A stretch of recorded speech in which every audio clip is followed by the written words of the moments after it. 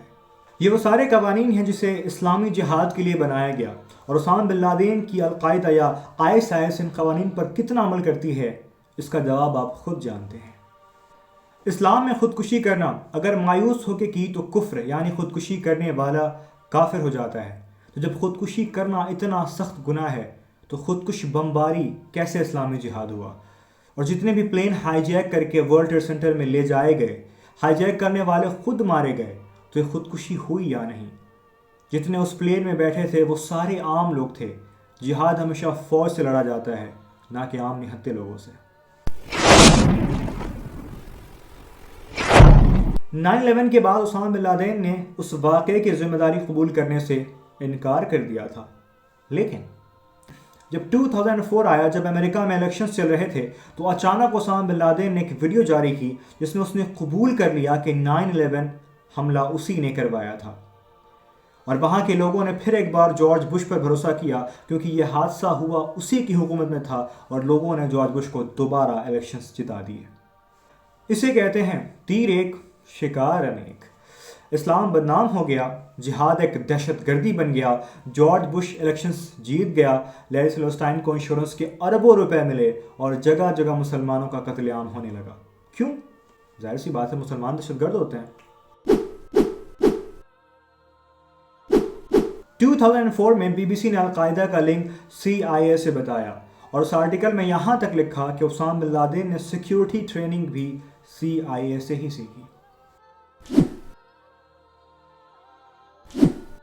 ایسے بہت سارے ثبوت موجود ہیں جو ثابت کرتے ہیں کہ 9/11 پری پلان تھا۔ آئیے ذرا ایک نظر ڈالتے ہیں۔ جانی براوو ایک امریکن کارٹون سیریز ہے۔ اس کا پہلا ایپیسوڈ آیا تھا 26 مارچ 1995 کو۔ اس کا ایک ایپیسوڈ آتا ہے 27 اپریل 2001 میں، جس میں ایک سین میں صاف طور پہ دیکھا جا سکتا ہے کہ ایک پوسٹر میں ورلڈ ٹریڈ سینٹر کو آگ لگی ہوئی ہے اور لکھا ہے کمنگ سون، اور اس کے کچھ مہینے بعد وہ سچ میں ہو جاتا ہے۔ کیسے ہو سکتا ہے یہ اتفاق ہو؟ مگر یہ اتفاق ایک ہو تب نا۔ دا سمپسنز کا ایک ایپیسوڈ آتا ہے 2 مئی 1997 کو، جس میں سمپسن فیملی پلان کرتی ہے نیو یارک کے سفر کی، مگر ایک سین میں صاف طور سے دکھا سکتا ہے کہ ورلڈ ٹریڈ سینٹر ہے، اس کے بغل میں 9 ہے، اور مل کے بن جاتا ہے 9/11۔ یہ بھی اتفاق ہو سکتا ہے۔ آپ ذرا اس میگزین کو دیکھیے، یہ اس حادثے سے 20 سال پہلے لکھی جاتی ہے، مگر اس کے فرنٹ پیج پر صاف طور سے دکھایا گیا کہ ورلڈ ٹریڈ سینٹر کی یہ حالت ہوگی۔ سوال یہ ہے کہ جب اسامہ بن لادن نے اس حملے کی ذمہ داری سے انکار کیا، تو کیا کسی نے اس میگزین کے لکھنے والے سے پوچھ تاچھ کی کہ ہاؤ ڈو یو نو؟ نہیں کی گئی ہوگی۔ کیوں؟ مسلمان تھوڑی تھا وہ۔ ہٹ۔ دا لون گن مین ایک ٹی وی شو 2 مارچ 2001 کو پائلٹ ایپیسوڈ میں دکھایا جاتا ہے کہ ایک ایئر کرافٹ کریش ہوتا ہے ورلڈ ٹریڈ سینٹر میں، اور اس کے کچھ مہینے کے بعد یہ سچ میں ہوا۔ کیسے؟ ٹریڈ سینٹر ڈیفینڈر گیم آتا ہے 2001 کی سٹارٹنگ میں۔ اس کا نام ہی رکھا جاتا ہے ٹریڈ سینٹر ڈیفینڈر، جس میں آپ کو ایک پلین کو شوٹ کرنا ہوتا ہے جو ورلڈ ٹریڈ سینٹر کی طرف جا رہی ہوتی ہے۔ ان گیم بنانے والوں کو پہلے سے کیسے پتا تھا کہ ورلڈ ٹریڈ سینٹر کو حفاظت کی ضرورت پڑے گی، اور اسے خطرہ بھی ایک پلین سے ہے؟ پوچھتا ہے بھارت، پوچھتا ہے بھارت۔ ایڈیٹر کچھ بھی یاد رکھیں کہ اتفاق بار بار نہیں ہوتا۔ ایسے بہت سارے ثبوت ہیں جسے دکھایا جا سکتا ہے، جس سے ثابت ہوتا ہے کہ یہ ایک پری پلانڈ حملہ تھا، جسے کروایا گیا تھا اسلام کی بڑھتی مقبولیت کو روکنے کے لیے۔ لیکن کمال تو یہ ہے کہ 9/11 کے بعد مسلم وتھ کنورژن کی تعداد کئی گنا بڑھ گئی۔ تو سوال تو بنتا ہی ہے کہ اگر اسامہ بن لادن نے کیا تھا تو شروع ہی میں قبول کیوں نہیں کیا؟ جھوٹ کیوں بولا؟ اور 3 سال کے بعد جب امریکہ میں الیکشنز آئے تو اچانک اس نے قبول کیوں کیا؟ یا تو اس نے پہلے جھوٹ بولا یا بعد میں۔ یہ رپورٹ بھی موجود ہے کہ رشین آکوپیشن کے خلاف افغانستان میں ہونے والی لڑائی میں اسامہ بن لادن کو سارے ہتھیار CIA نے مہیا کرائے تھے۔ ڈیفنس سیکرٹری مائیکل پورٹیلو سے بات چیت کے دوران پاکستان کی 2 مرتبہ کی وزیر اعظم رہی بے نظیر بھٹو نے یہ کہا کہ اسامہ بن لادن ابتدائی طور پر امریکہ کے بہت بڑے حامی تھے۔ خیر وہ صرف ابتدا میں حامی تھے یا ہمیشہ ہی، یہ بس اللہ عز و جل ہی جانتا ہے۔ ظلم کے خلاف اٹھنے والی آواز کو انقلاب کو، جنگ کو جہاد کہتے ہیں، ظلم کو جہاد کا نام نہیں دیا جا سکتا۔ وہ لوگ جو خود کو مسلمان کہتے ہیں اور اسامہ بن لادن کو ایک نیک صفت انسان سمجھتے ہیں، ان سے بس اتنا ہی کہنا ہے کہ ایک بار اس کے طریقہ جہاد کو شریعت کے نگاہ سے دیکھ لیں۔ کسی کی نفرت میں اتنے اندھے نہ ہو جائیں کہ آپ خود وہی بن جائیں جس سے آپ نفرت کرتے ہیں۔ ظلم کرنا مسلمانوں کا طریقہ کبھی نہیں رہا۔ نہتوں کو مار کے کوئی خود کو مجاہد کہے تو بے شک وہ کائر ہے۔ جہاد سے اسلام کی، مسلمان کی مقبولیت بڑھتی ہے، اور اسامہ بن لادن کے جہاد سے، جو اصل میں جہاد نہیں فساد تھا، اس سے اسلام کو، مسلمان کو کتنا فائدہ پہنچا ہے، یہ آپ اپنے آپ سے پوچھیے۔